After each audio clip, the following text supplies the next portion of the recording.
Bueno, soy Begoña López de Ayesa. Yo soy responsable de la cuenta de data de Utilities.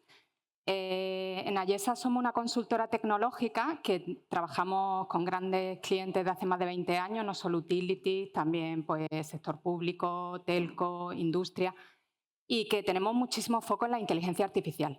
El último año en concreto, con la inteligencia artificial generativa, ha sido un año súper intenso de, junto con nuestros clientes, pues, explorar cómo nos podíamos mover en la inteligencia artificial, entender dónde estaban los límites, cuáles eran los riesgos, cómo podíamos desarrollar soluciones sólidas, empresariales, que sirvieran y que aportaran a negocio.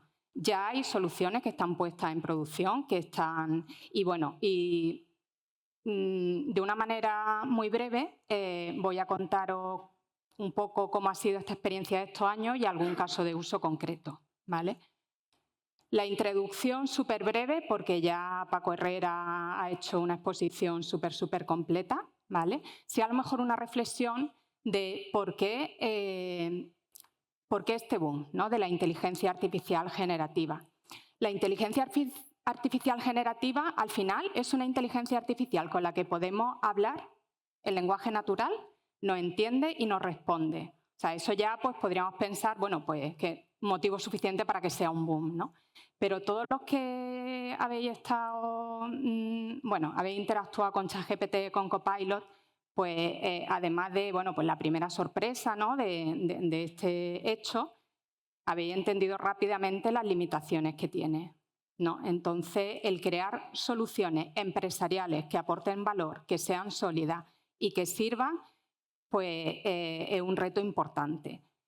Pero aún así hay unos motivos fundamentales por los que la generativa es un boom y está totalmente justificado que sea un boom, ¿vale? El primero de ellos, y el más obvio, es que es la primera vez que hemos podido explotar de una manera factible y eficiente la enorme cantidad que hay de texto. Bueno, esto es texto, es imagen, es audio, es vídeo. Voy a hablar un poco de texto por simplificar, ¿vale? Es la primera vez que se ha podido explotar de una manera, digo, factible, porque el Natural Language Processing ha sido de inteligencia artificial el área más dura y más compleja, con diferencia, siempre en el ámbito de la inteligencia artificial. Un tema muy difícil de resolver. La inteligencia artificial, que podemos decir clásica, la que conocemos, pues al final construye modelos matemáticos con un entrenamiento, con Machine Learning, con Deep Learning, en base a unos datos históricos donde tiene un montón de variables y tiene unos resultados históricos, y entonces al final ese modelo, que no deja de ser un modelo matemático de n dimensiones de cierta complejidad, pues es capaz de hacer predicciones muy precisas, ¿vale? Y ese entrenamiento, bueno, pues una cosa que era muy factible, sí que es cierto que sirve para ese caso de uso concreto, ¿vale? Para ese caso de uso, con esas variables, con ese modelo que entramos, pues somos capaces pues ya de hacer análisis predictivos, somos capaces de hacer simuladores, somos capaces de hacer un montón de cosas que conocéis bien. El problema del lenguaje natural es un problema que ha sido siempre mucho más difícil, mucho más difícil. Y estaba la disciplina de Natural Language Processing, pero como digo, compleja y frustrante porque los resultados nunca eran buenos, ¿vale?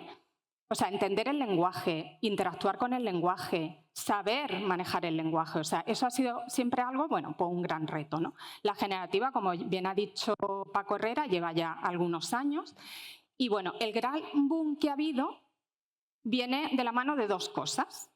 Una, que ya por fin ha habido modelos complejísimos que han desarrollado las grandes que han resuelto este problema, ¿vale? Y viene de la mano de que esos modelos además los podemos utilizar. O sea, van las dos cosas. O sea, el tema está resuelto, pero encima lo puedo utilizar para crear soluciones. Lo más importante de estos modelos no es el conocimiento que tienen, porque son modelos, al final es inteligencia artificial, son modelos matemáticos de n dimensiones súper complejos que se han entrenado en mogollón de información, de datos, de internet, de todo, y que además funciona, o sea, genera una respuesta en base a dar la siguiente palabra más probable. No deja de ser un modelo. En base al input, a lo que yo le doy, pues él me va generando esa respuesta, ¿vale? Lo importante de ese modelo no es el conocimiento que pueda o no tener, vasto conocimiento de todo Internet,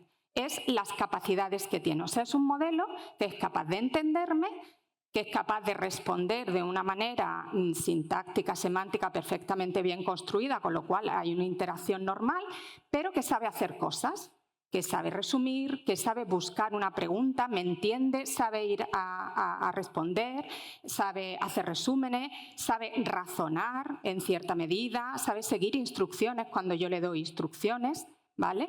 Entonces, lo más importante la potencia real no es esa vasta información que pueda tener, sino ese tema. Luego, el tema de las alucinaciones que también comentaba Paco Herrera. Por supuesto que si le preguntamos, un modelo entrenado en infinidad de cosas, que tampoco sabe exactamente lo que yo estoy preguntando, qué es relevante para mí, qué es lo que quiero saber, qué es relevante, qué no, pues obviamente pues no es desde luego, bueno, pues puede contestar obviamente cualquier cosa. Entonces, yo he puesto ahí que la palabra clave es el contexto, entendiéndose como contexto el input que yo le doy. Es decir, le digo al al Large Language Model exactamente qué es lo que quiero la información que quiero que me dé, ¿vale? Este contexto, esa instrucción, bueno, está acotada en un número de tokens, que eso cada vez que saca un modelo va ampliando los tokens, entiéndase token como palabra, ¿vale? Aunque no exactamente, y es súper importante afinar. O sea, por simplificar un poco, digamos, la gran ventaja es que ahora ya podemos explotar la cantidad de información que hay textual, de imágenes, etcétera, que está en Internet, que antes no podíamos.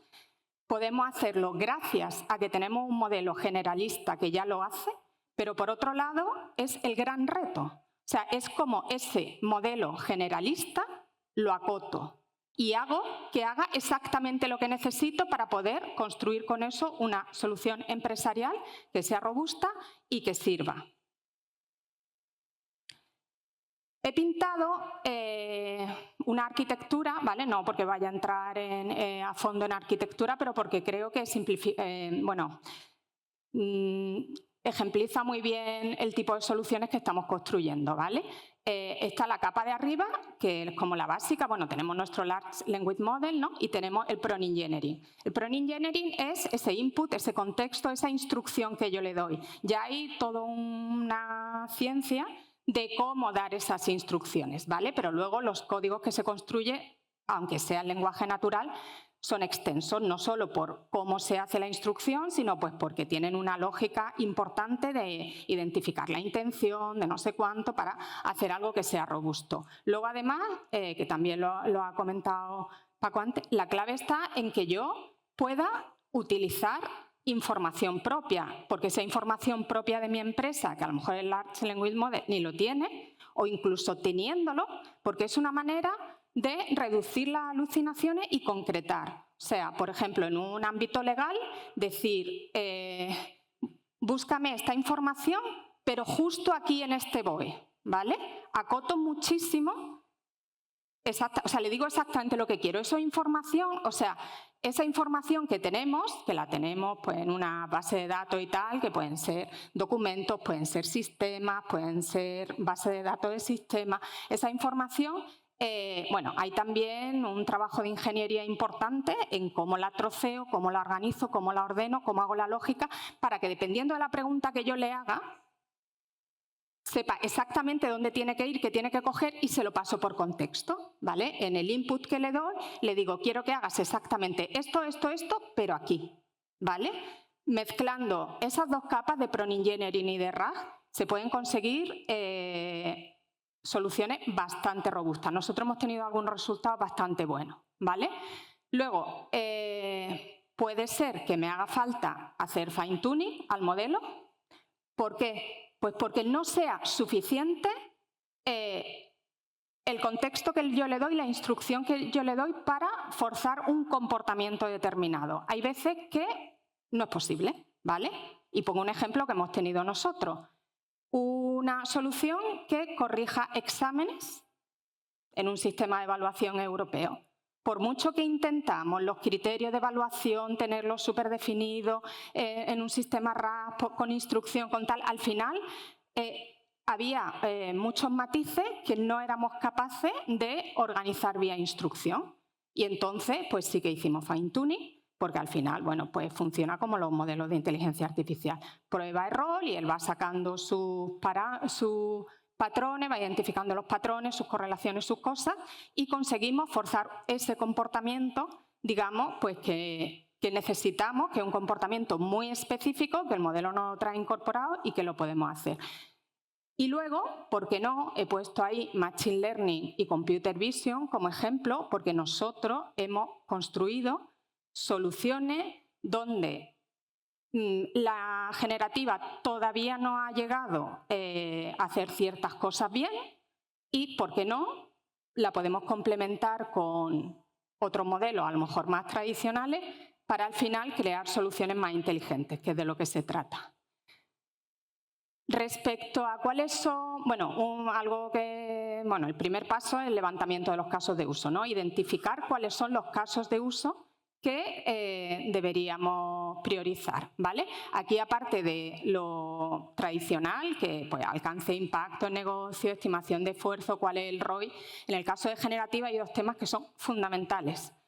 Que uno es la factibilidad, o sea, cómo ese caso de uso realmente es un caso de uso que se va a resolver bien con generativa o no, ¿vale? No todos los casos aplican y, por supuesto, hay que tener en cuenta los riesgos.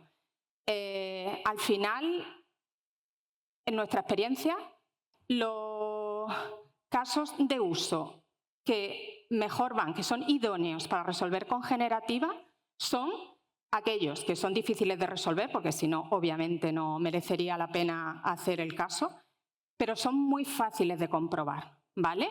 ¿Por qué? Porque si yo, imaginaros que al final la generativa de 100 veces acierta 90 y se equivoca 10.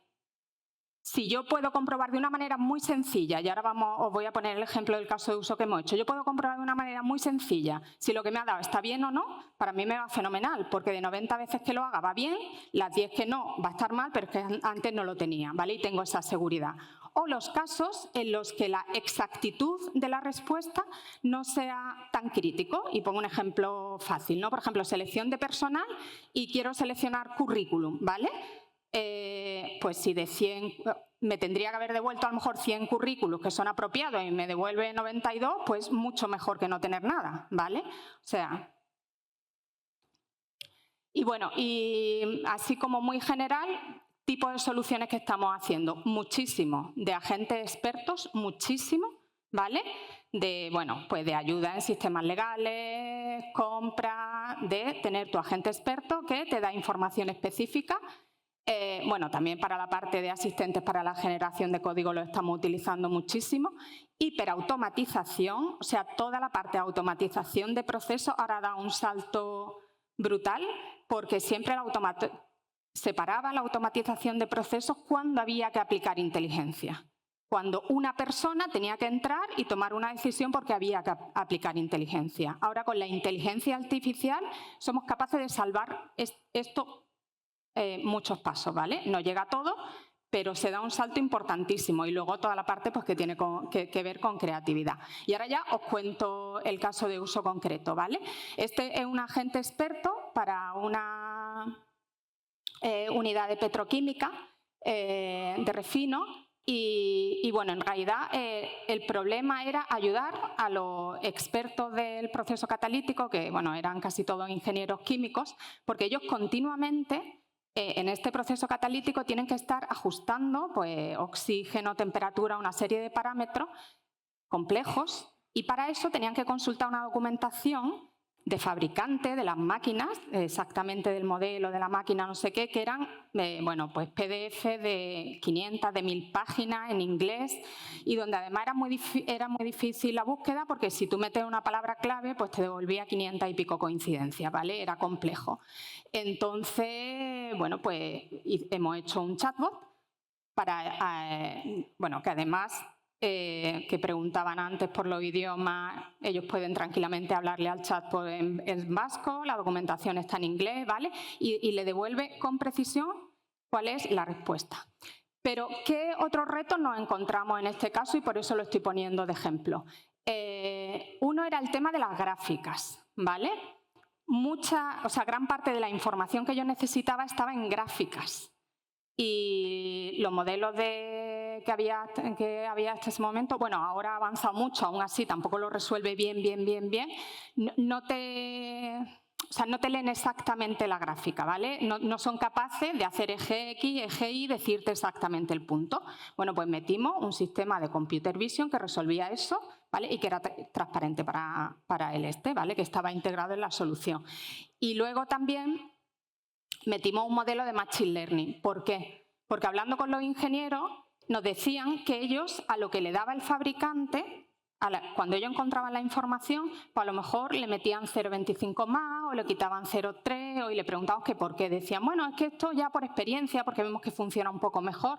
¿Tenéis datos históricos? Sí, pues dame los datos históricos. Entonces, con esos datos históricos hicimos un modelo de Machine Learning. De manera que, pues cuando ellos preguntan, ¿vale?, le devuelve tanto la información. Hay un punto ahí que no sé si lo veis, pero que es súper importante en la respuesta. Hay como un numerito. Si le das ese numerito te lleva exactamente a la página del PDF de donde te ha extraído la información. Esto es lo que os decía antes, de muy fácil de comprobar, ¿vale?